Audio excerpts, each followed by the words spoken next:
Level 1. The Lot Boy. You're 16 and your entire job description fits inside one sentence nobody bothers to write down. Do whatever the technicians don't want to do themselves. You sweep metal shavings and old brake dust into a pile that reforms itself by lunch. You run parts between the counter and the bays so fast you memorize the layout of a warehouse before you've ever changed a tire yourself. You get paid $9 an hour to watch, which sounds like nothing until you realize watching is the entire curriculum at this level. A technician named Deb, who's been turning wrenches for 11 years, lets you hold the drop light while he chases a coolant leak on a minivan, and you stand there memorizing the specific way he moves his hands. Economical, no wasted motion. Every tool returned to the same slot in the roll cart before he reaches for the next one. Nobody teaches you this in a classroom. You learn it by being close enough to it for long enough that it starts to look like a language instead of a mystery. You go home smelling like solvent and gear oil, a smell your mother complains about and that you secretly started to like, because it's proof you were somewhere that mattered for 8 hours, instead of somewhere that just passed the time. Level 2. The Lube Tech. You are 18 and you've graduated from carrying parts to actually touching cars, which means that this level means oil changes, tire rotations, and cabin filters, the entry-level rhythm every shop runs on because it's the volume that keeps the lights on while the real diagnostic work happens in the bays around you. You can do an oil change in under 9 minutes now. Drain plug, filter, fill, reset the maintenance light, a sequence your hands know before your brain finishes thinking it. The pay bumps to $14 an hour, flat rate on some jobs now instead of hourly, which means for the first time your paycheck is directly tied to how fast and how well you work, instead of just how long you stood there. You strip your first drain plug in month 3, cross-threaded from rushing, and the shop foreman makes you pay for the pan out of your own check without raising his voice, which somehow lands harder than yelling would have. You never strip another one. That's the actual lesson of Level 2 that nobody says out loud. The car doesn't care how many times you've done this before. It only cares whether you did it right this specific time. And the shop is built entirely around teaching you that the hard way, exactly once. Level 3. The Apprentice. You're 20 and you've moved into brakes, batteries, and belts. Real diagnostic thinking starting to layer in underneath the repetition. A rotor that's warped versus a caliper that's sticking versus a wheel bearing that just sounds like a warped rotor if you're not actually listening for the difference. You start your first ASE certification, studying manuals at your kitchen table after a 10-hour shift, because the raise that comes with passing is real money. And because a technician named Carlos, who's been at the shop 15 years, tells you the cert is less about the piece of paper and more about proving to your own hands that you actually understand what they're doing instead of just repeating it. You buy your first real toolbox on a payment plan, the kind of purchase that feels like a statement more than a transaction. $600 you don't really have for a rolling cabinet that says you're planning on staying in this long enough to fill it. You fail the first certification test by 4 points and don't tell anyone except Carlos, who shrugs and says everybody fails something once, then hands you the study guide he used a decade earlier, dog-eared and coffee-stained, like a small inheritance nobody makes a ceremony out of. Level 4. The General Service Technician. You are 23, fully certified now, working flat rate on real repair orders instead of just maintenance. Alternators, starters, suspension work, the kind of jobs where a customer's whole week depends on whether you diagnose it correctly the first time. You learn the specific stress of flat rate pay, where a job billed at 2 hours that actually takes you 3 means you just worked an hour for free. And the only way to survive that math is to get faster without getting sloppier, a balance that takes years to actually hold steady. A customer's car comes back twice for the same noise before you finally find it.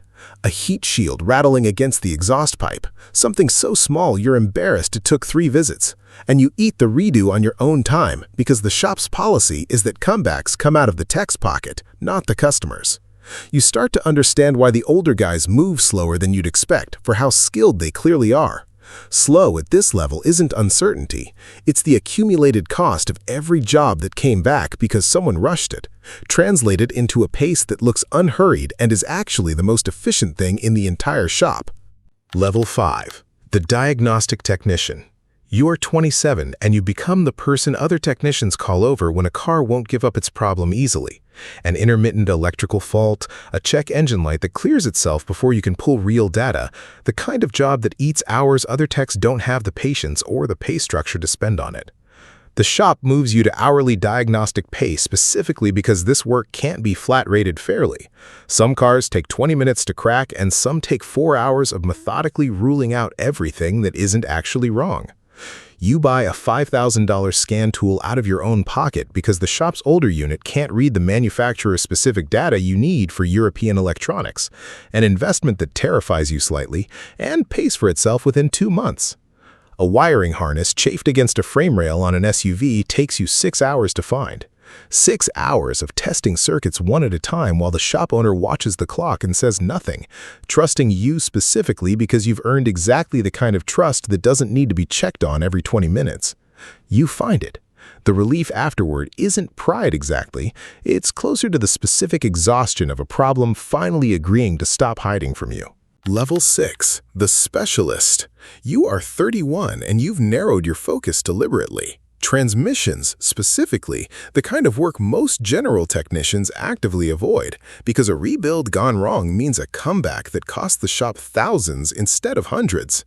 You apprentice under a transmission specialist named Walt for 2 years before he'll let you rebuild one unsupervised, watching him disassemble a unit down to individual clutch packs and valve bodies with a patience that looks almost meditative from the outside. Customers specifically ask for you now, driving from 2 towns over because word gets around in a way that advertising never quite manages. A reputation built one correctly diagnosed transmission at a time, rather than any single dramatic save.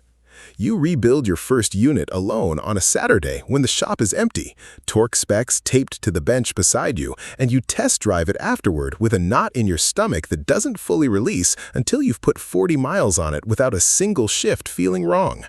Walt retires 18 months later, and the shop owner hands you his old bench without much ceremony, a transfer of authority that feels heavier than it looks, the way most real transfers of authority tend to. Level 7. The ASE Master Technician. You were 35 and you finished the full certification track.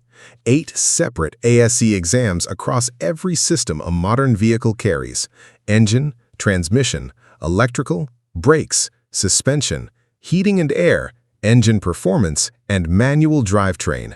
A credential fewer than a third of working technicians in the country ever complete. The shop puts your name on a plaque by the front desk. Master Technician, the kind of small recognition that means more to you than you expected it to when you first started chasing it.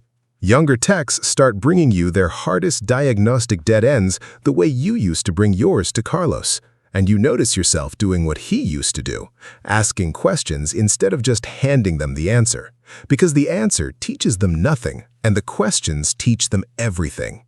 Your body has started keeping a different kind of ledger than your paycheck does, a bad shoulder from years of leaning into engine bays, hearing that's not what it used to be from air tools running 6 days a week for 2 decades. You don't resent it exactly, you just understand now, in a way you couldn't have at 20, that mastery in this trade is never free, and the price gets billed in installments you don't fully notice until you add them up all at once. Level 8. The shop foreman. You are 39 and you've stepped back from turning wrenches full-time to run the floor instead, assigning jobs across 8 bays, managing the specific chemistry of which technician works well with which kind of problem, mediating the friction that comes from 6 strong personalities sharing one workspace under deadline pressure every single day. You miss the actual work more than you expected to, the direct satisfaction of a problem solved with your own hands instead of delegated to someone else's. And you find yourself covering a bay yourself on Saturdays, partly because the shop's short-staffed, and partly because you need the reminder of why you started this in the first place. A technician under you strips a head bolt on an aluminum engine block, a mistake that costs real money and real time, And you handle it the way Deb once handled you, without raising your voice, walking him through exactly what went wrong instead of just being angry that it did. You understand now that the job was never really about the cars. It was about the specific transfer of care from one set of hands to the next, a chain you're now responsible for keeping unbroken, whether you fully signed up for that responsibility or just grew into it one promotion at a time. Level 9, the shop owner. You are 44 and you've bought the place, a decision that keeps you up more nights than any diagnostic ever did. Because now the leaking roof and the insurance premium and 8 employees' mortgage payments all sit somewhere in the back of your mind at the exact same time. You spend more hours now on payroll software and supplier invoices than you do under a hood, a trade you didn't fully anticipate making when you first fell in love with the work at 16, sweeping floors and holding a drop light for someone who barely knew your name yet. A slow month in winter means dipping into savings to cover payroll rather than missing it, because the specific promise you made to your employees when you took over matters more to you than your own short-term comfort does. You hire a 16-year-old to sweep the floor and run parts, and something in you recognizes the exact posture he has watching everything, saying almost nothing. And you find yourself becoming Deb without ever deciding to, handing him the drop light and letting him stand close enough to a real repair that it starts to look like a language instead of a mystery. Level 10, the legend. You are 58 and you don't work the floor much anymore, but you're still in the shop most days. Coffee in hand, walking the bays the way a retired coach still shows up to practice even after handing off the whistle. Technicians from 3 counties over know your name specifically because of a handful of legendarily difficult diagnoses you solved decades ago. Stories that have gotten slightly taller with each retelling, but that started from something real enough to earn the exaggeration. You've trained 11 apprentices over 4 decades who went on to open their own shops, a lineage you never set out to build, but that exists anyway. Quietly, in bays you've mostly never even seen, run by people who still torque a bolt the specific way you once showed them. Your body carries the full bill now, the shoulder, the hearing, a lower back that reminds you every morning exactly what 40 years of leaning into engine compartments actually costs a person. You wouldn't trade a single year of it. Not because the work was ever easy, it wasn't, not even once, but because you understand now, standing in a shop you built from a 16-year-old's $9 an hour curiosity, that some trades don't just employ you, they shape the entire architecture of who you eventually become. One bay, one bolt, one patient mentor at a time. 10 ranks, 10 different sizes of the same basic craft. A 16-year-old sweeping metal shavings and a 58-year-old walking bays he built from nothing aren't really different people. They're the same devotion scaled to match whatever the years have asked of it. The trade doesn't reward you the way people expect it to, not with speed, not with shortcuts. It rewards patience, repeated daily for decades until patience itself becomes the only shortcut that ever actually worked. If this made you look at the person under your car differently, share it. Subscribe if you're new here. Every week, this channel goes somewhere most people only ever drive past.